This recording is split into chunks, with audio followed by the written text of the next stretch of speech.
Hello friends, welcome back to my channel. তো বন্ধুরা, এখন আমরা দেশু 7 মানে দেব শুভশ্রী আপকামিং প্রজেক্টের আরও কিছু এক্সক্লুসিভ আপডেট নিয়ে কথা বলবো। মধ্যে একটা কথা বলি, এই মুহূর্তে দাঁড়িয়ে আমাদের বাংলা ইন্ডাস্ট্রির যা অবস্থা, যা পরিস্থিতি আমরা দেখতে পাচ্ছি, অ্যাকচুয়ালি খুবই অস্বাভাবিক লাগছে, খুবই অবাক লাগছে যে একটা ইন্ডাস্ট্রিতে যখন তুমি কাউকে কাজে নিচ্ছ বা কাউকে যখন তুমি কাজ দিচ্ছ, সেই মুহূর্তে দাঁড়িয়ে তোমাকে পুরো ইন্ডাস্ট্রির বিরুদ্ধে চলে যেতে হচ্ছে, বা যখন তুমি কাজে নিচ্ছ আরও 5টা মুখ হয়তো নষ্ট হচ্ছে, মানে এমন একটা পরিস্থিতি হয়ে দাঁড়িয়েছে। তো ভাবুন, মানে একজন আর্টিস্ট নিজের কর্মদক্ষতা, নিজের কর্মক্ষমতার মাধ্যমে কাজ পাচ্ছে না, তাকে লেবার দিতে হবে আলাদা করে, তেল মাখাতে হবে আলাদা করে, মানে অন্য লেভেলের পলিটিক্স এখন আমাদের বাংলা ইন্ডাস্ট্রিতে চলছে। আর যার জন্যই আমরা দেখতে পাচ্ছি যে ইন্ডাস্ট্রির কোনো উন্নতি হচ্ছে না, ভালো ভালো অ্যাক্টাররা অ্যাক্ট্রেসরা বসে আছে শুধুমাত্র এই বাজে পলিটিক্সের চক্করেই আর কি। তো রিসেন্টলি আমাদের অনির্বাণ দা, তার একটা কনসার্ট হয়েছিল, তোমরা সকলেই জানো। তো সেখানে একটা গান সে গেয়েছিলেন এবং সেই গানটা খুব ভাইরাল হয়েছিল, এবং সেখানে বেশ রাজনৈতিক কিছু কথাবার্তা বা তিনি যোগ করেছিলেন আর কি সেই বিষয়টা নিয়ে, যার জন্য তাকে মানে অলিখিত ব্যান্ড করা হয়েছে। ঠিক আছে, মানে কোনো রকম নিম্নলিখিত নয়, অলিখিত জাস্ট ব্যান্ড করা হয়েছে, এবং বেশ কয়েক মাস ধরেই তিনি ইন্ডাস্ট্রি থেকে দূরে, ছবিতে আসছেন না। রঘু ডাকাতে লাস্ট আমরা দেখেছি খুব জোরে আর কি, সেখানে দেবদারি একটা প্রভাব ছিল এবং দেবদারি একটা চেষ্টা ছিল, যার জন্য আমরা রঘু ডাকাতে অনির্বাণকে পেয়েছিলাম। বাট তারপর আমরা তার কাছ থেকে কোনো কাজ পাচ্ছি না, তার আগেও না এবং তার পরেও না, কাজ পাচ্ছি না, তার সিনেমা আসছে না। ঠিক আছে, যে মানুষটা পুজোতে বলো বা অন্য সময় একটা ধারাবাহিকতার সাথে সিনেমা আনতো, এসবিএফের সাথে তার ভালো কোলাবোরেশন হতো, সেই মানুষটা এখন বসে আছে, এখন সিনেমা আনছেন না।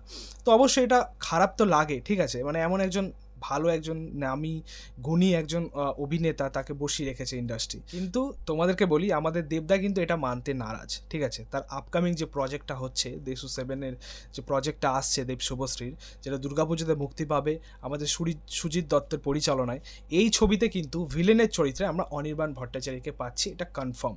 রিসেন্টলি আমাদের দেবদা একটা ইন্টারভিউতে জানিয়ে দিয়েছেন এই বিষয়টা, যে সে অনির্বাণ ভট্টাচার্যকে কাস্টিং করছেন, এবং অনির্বাণদার হয়ে তিনি কিন্তু ক্ষমা চেয়েছেন, মানে সে যাই করেছে না কেন তার জন্য সে ক্ষমা চেয়েছে। কেন, এটা সত্যিই তাই, মানে একটা বেকার একটা ভালো অভিনেতা কেন বসে থাকবে?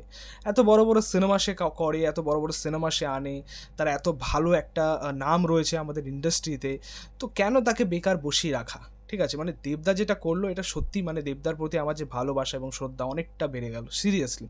তো আমার মনে হয় এরকমভাবে অনেককেই এগিয়ে আসা উচিত, শুধুমাত্র দেব কেন, আমাদের জিদ্দা আছে, প্রসেনজিৎ চ্যাটার্জি আছে, সবাইকে এগিয়ে আসা উচিত। তাহলেই হয়তো এই যে অহেতুক যে ঘটনা বা এই যে বিষয়বস্তুগুলো ঘটছে, এগুলো হয়তো দ্বিতীয়বার ঘটবে না।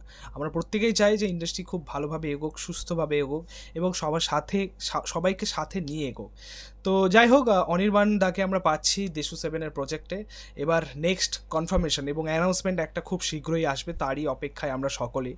আরও একটা বিগেস্ট আপডেট দিয়ে রাখি তোমাদেরকে, সেটা হচ্ছে যে এই দেশু 7 যে প্রজেক্টটা, সেটা কিন্তু বুক মাই শোতে এসে গেছে, এবং সিনেমার যে টাইটেল এখনও পর্যন্ত দেশু 7 বলেই বুক মাই শোতে এসে গেছে। ঠিক আছে, মানে এটা দেবদার দারুণ একটা প্ল্যান। ঠিক আছে, মানে একটা বড় ছবি যখন আসছে, প্রমোশনটা জাস্ট এই লেভেলেরই হওয়া উচিত। ঠিক আছে, মানে ম্যাজিক্যাল একটা প্রমোশন করে দেবদা, মানে আমরা যেটা ভাবি না সেরকম তার থেকে ঊর্ধ্বে গিয়ে সে অন্যরকম প্ল্যান করে। মানে ছবি আসবে সে কবে, ঠিক আছে, দুর্গাপুজোর প্রত্যেকটা ছবির মধ্যে একটা ছবি মানে এই দেশু 7, সেটা বিএমএসে এত জাস্ট এই মুহূর্তে এসে গেছে আর কি।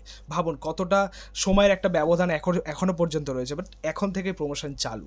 তার আগে দেবদার ব্যাড আসছে, ব্যাডের কিন্তু কোনো রকম বিষয়বস্তু অত দেখছি না, বাট দেশু 7 যেহেতু একটা বড় প্রজেক্ট আসছে একটা দুর্গাপুজোর মতো ফেস্টিভ্যালে, তো প্রমোশনের দিকে কোনো রকম খামতি কিন্তু দেবদা রাখছে না।